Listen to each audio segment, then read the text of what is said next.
Mas assim, eu conheci o presidente assim, dessa zoação no corredor ali da Câmara dos Deputados, né?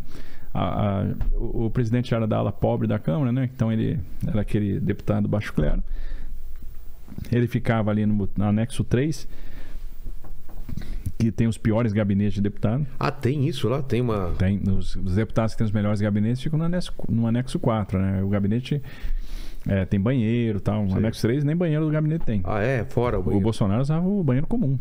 Entendi. Banheiro coletivo lá. Então, às vezes, eu encontrava o Bolsonaro no banheiro, no corredor lá. Aí ele dava aquela zoada. Ah, capeta, feio pra cacete e tal. Mas era isso. Não conhecia direito. Eu fui conhecer o Bolsonaro, fui levado a ele na transição. Tá. Né? E tive alguns amigos me levaram para ele. O Bolsonaro já tinha... Como é que são as coisas, né? Como é que é a mão de Deus na vida da gente? O Bolsonaro já tinha o ministro da infraestrutura. Ah, ele já tinha na cabeça dele um cara escondido. Que era o general Ferreira. Ia ser ele. Ele conduziu a parte de infraestrutura na campanha, orientou o presidente na área de infraestrutura e na transição ele liderou o grupo de infraestrutura. Mas ministro da infraestrutura já existia esse cargo? Eu não lembro nos governos anteriores. Nos governos anteriores era o Ministério dos Transportes. Exato, né? Aí os transportes, até a gente chegou a ter transportes, tinha o Ministério dos Portos, tinha o Ministério da Aviação Civil, né? Aí você aglutinou esse negócio todo. Tudo virou infraestrutura. Virou infraestrutura, mais o Denatran que estava no Ministério das Cidades. Tá. Né?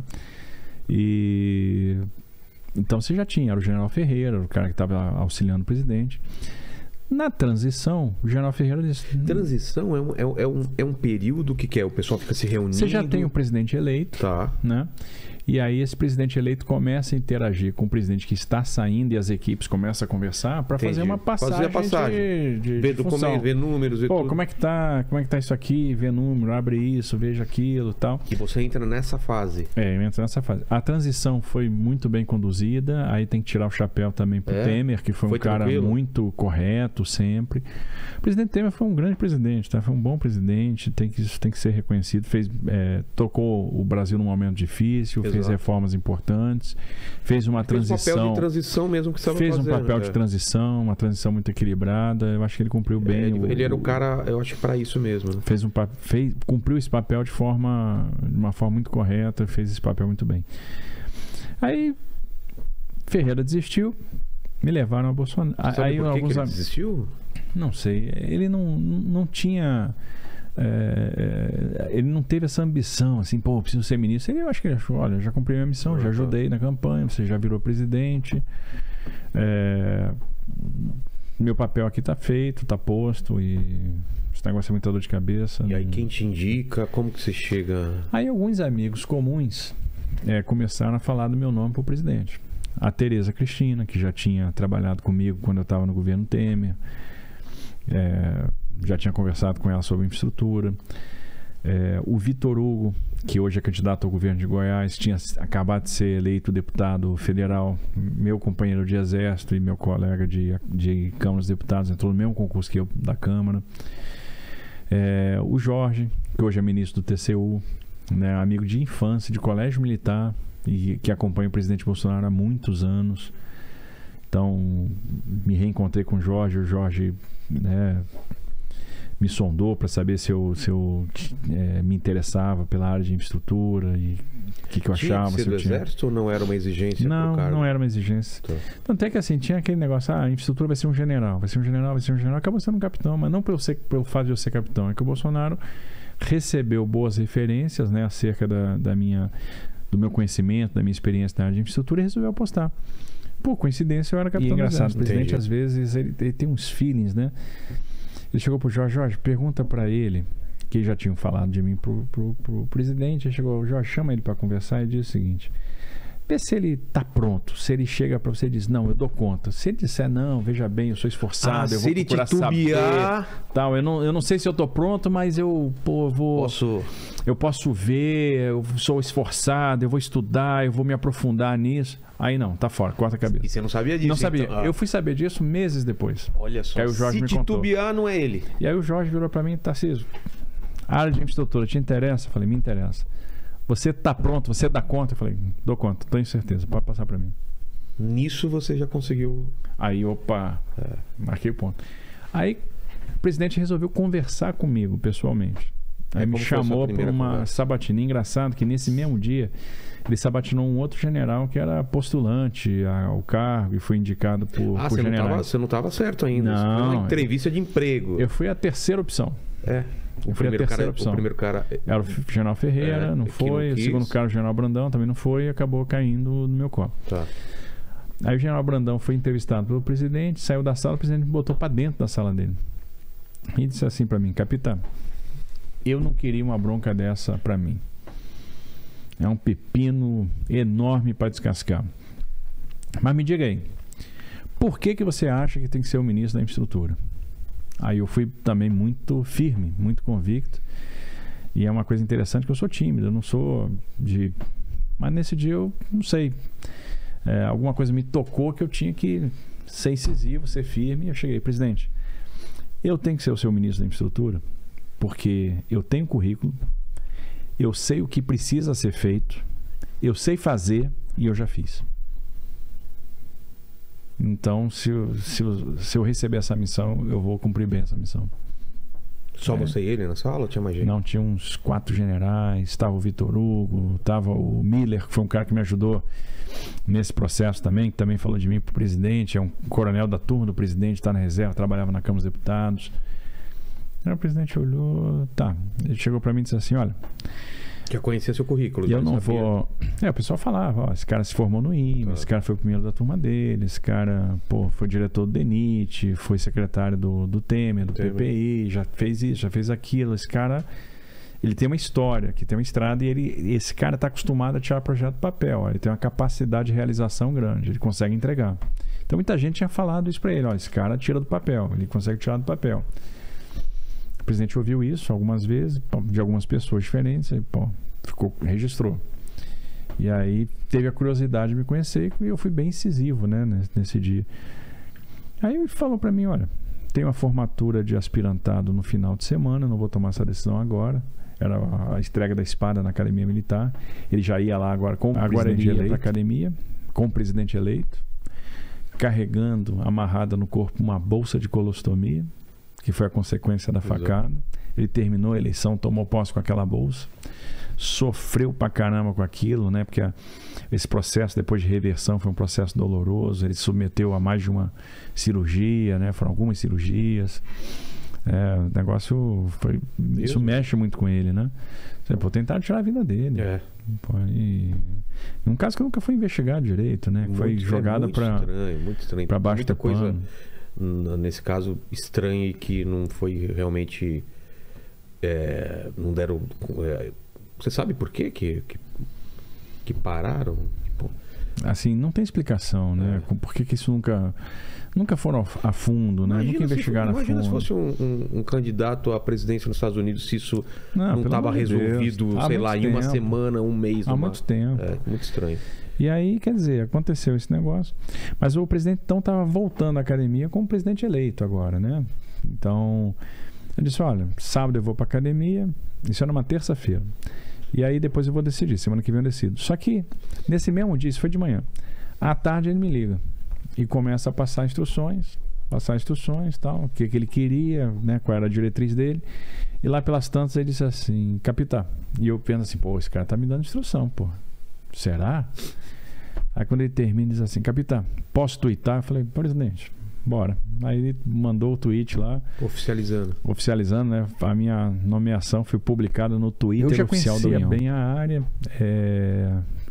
Obviamente, qual o primeiro desafio? É montar um time muito técnico, montar um time muito bom. Eu montei um time de primeiro nível lá. Liberdade total? Total. O presidente me deu toda a liberdade do mundo para montar esse time.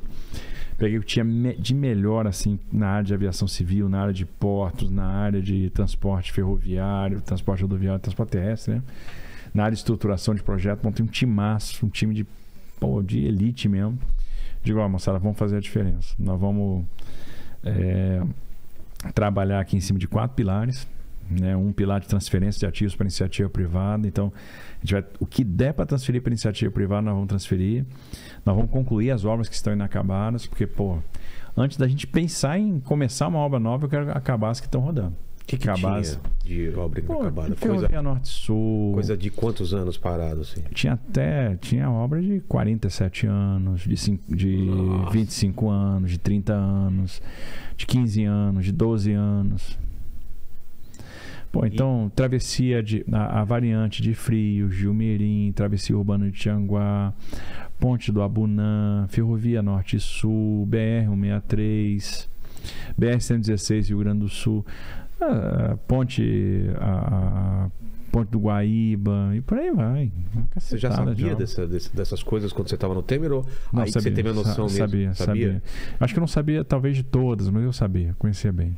E você tinha terminar coisas e fazer muita coisa. Porque o que acontece? Eu sempre fui muito estudioso, né? Então eu sempre estudei muito, e mergulhei muito na questão da infraestrutura, nos temas da infraestrutura. Aquele período de transição foi um período que eu estudei muito. Comecei a chamar os setores porque assim, você tem que ouvir, tem que ter capacidade de ouvir. Ninguém sabe tudo e a gente não pode achar que sabe tudo e nem se cobrar esse ponto, né? Ter a obrigação de saber tudo. Sempre tem alguém que sabe mais do que você em alguma área. Sempre. Pô, eu trabalhei a vida toda com infraestrutura e cheguei na pasta de infraestrutura, ministro da infraestrutura, e conheci um monte de gente que domina a infraestrutura e sabe muito mais de infraestrutura do que eu. Beleza, isso é muito legal. Claro, seu trabalho é fazer. O que eu tenho que fazer agora? É tirar o melhor de cada um desses caras que sabe mais do que eu. E ninguém sabe mais do que você, do que as pessoas que estão operando com aquilo, do que o mercado. Então, eu chamava o mercado de aviação. Digo, vem cá, onde é que o Carlos está apertando? Vamos construir uma agenda de trabalho? O que vocês vão propor? Quais são os principais itens? O que a gente tem? Tem isso. Então, vamos construir uma agenda comum de trabalho. Bom, então isso aqui eu vou tirar da frente, isso aqui eu consigo fazer. Isso aqui não adianta, isso aqui eu não consigo entregar, então esquece, isso aqui é complexo, não está no momento político, não está no time. Isso aqui não. Isso aqui sim. Aí construir a agenda. Setor portuário, mesma coisa. Setor de ferrovia, mesma coisa. E a gente foi tirando da frente. Né? Qual é o problema do setor ferroviário? Nós temos um problema aqui com arrendamento de bens. Opa, então vamos resolver o problema do arrendamento. Mas imagino que você, dentro de tudo isso que você viu, você falou, putz, a prioridade é isso. Claro. Qual era a prioridade? A primeira coisa que tinha que fazer, dia 1? Eu acho que era assim, era aumentar o estoque de investimento em infraestrutura. E só tinha um jeito de aumentar o estoque de investimento. É transferir ativo para iniciativa privada. É fazer concessão. Tá. Fazer concessão. Eu não tenho dinheiro e isso tem que ser feito. Eu não tenho dinheiro, isso aqui é muito importante e precisa ser feito. Então quem vai fazer para mim? É o privado. Cabe iniciativa privada aqui. Como você consegue fazer isso? É canetada do presidente ou precisa de outra coisa? Não, assim, a maioria é vontade política, você tem já competência para fazer, e aí a habilidade de estruturar o projeto, de negociar com o TCU, de negociar com o judiciário, de negociar com o parlamento, porque cada concessão dessa interfere na vida de um monte de gente. Então o parlamentar ele vai lá porque ele está defendendo o interesse daquelas pessoas, então você tem que mostrar para ele que aquele caminho é bom, porque justificar muitas vezes uma tarifa que vai ser cobrada, porque daquela tarifa, mostrar para ele que mecanismo que você está criando. Por exemplo, você tem uma concessão de rodovia, é comum, entre uma praça de pedágio você tem o pessoal que mora aqui e trabalha aqui, o cara tem que passar na praça todo dia. Putz, como é que você resolve isso? 20 quilômetros, 10 quilômetros. Aí nós criamos um negócio chamado desconto de usuário frequente, que é um desconto progressivo em tarifa de pedágio. Cada passagem na tarifa, cada passagem na praça, você tem um desconto. Aí esse desconto vai aumentando, sendo cumulativo, até que quando chegar no final do mês ele vai pagar um valorzinho pequenininho. Na média, ele vai pagar 40%, 45% do valor cheio da tarifa. Entendi. É para aliviar aquele cara que mora num lugar e trabalha no outro, né? Aliviar a vida do munícipe. No futuro, e a gente já está fazendo os primeiros casos, os primeiros testes com isso, a gente vai tirar as praças de pedágio e adotar o free flow, né? Que é o sistema de rodovia concedida livre de praça. Como você assim? paga por quilômetro rodado. Você entrou na rodovia, você vai ter um pórtico que vai ver que você entrou. Entrei no quilômetro 18, entrou no quilômetro 18, você saiu no 25. Você vai pagar o que você rodou. Né? Lá na Europa tem muito lugar que é assim. Você paga na saída. Chile né? assim. Porque, então, quer dizer, você vai pagando, à medida que você vai avançando na quilometragem, você está com um tagzinho ou com a própria leitura de placa. Entendi. Você percorreu essa distância, você vai pagar por essa distância. Qual é a vantagem disso? Você aumenta a base de pagantes. né? Porque muita gente entra na rodovia e sai da rodovia sem passar por nenhuma praça. Então, por exemplo, a maioria dos usuários da Dutra não paga tarifa. Por quê? Porque ele faz o deslocamento entre praças. Ele entra na Dutra e sai da Dutra antes de passar numa praça de pedágio. Entendi.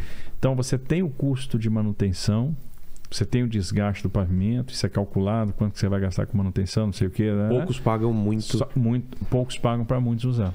Entendi. Então como é que você vai resolver isso? Com o pagamento por quilômetro rodado, com o free flow. Então você acaba com o prazo de pedágio. A rodovia ela passa a ter vários pórticos, o cara entrou, começa a pagar, saiu, deixa de pagar. Você aumenta bastante a base de pagantes, você começa a capturar esses usuários que hoje não pagam. Em contrapartida, todo mundo paga menos. Entendi. A tarifa vai lá para baixo. Entendi. E em relação a essas obras de 40, 30, 20 anos atrás que vocês tinham que concluir, como foi a estratégia? Aí cada obra tinha a sua estratégia própria. Porque tem muito governo que nem quer terminar o trabalho do outro para não ter o crédito dividido, né? Essa obra foi fulano que começou. Não, a gente tem que começar a nossa, não vou acabar a obra do outro governo. Não, aliás, muita gente fazendo esse tipo de crítica eu acho totalmente fundada, né? Ele terminando a obra de outros governos. Claro, pô, tem que terminar. Cara que eu fui criticado várias vezes. Você terminou a obra do outro governo. Que bom que eu terminei a obra do outro governo. Que infraestrutura é uma questão de Estado. Muitos empreendimentos de infraestrutura vão levar 15, vai começar 20, agora e vai para 2 governos aí. Vão levar 10 anos, vão levar 8 anos, vão levar 5 anos. Ou seja, não acaba num período. Você tem um período de projeto, período de licenciamento. Você pensar até empreender, às vezes você vai levar 5 anos, às vezes você vai levar 10 anos. Ótimo. Então, eu vou acabar aquilo que está andando. Porque o que não anda não traz retorno para a sociedade.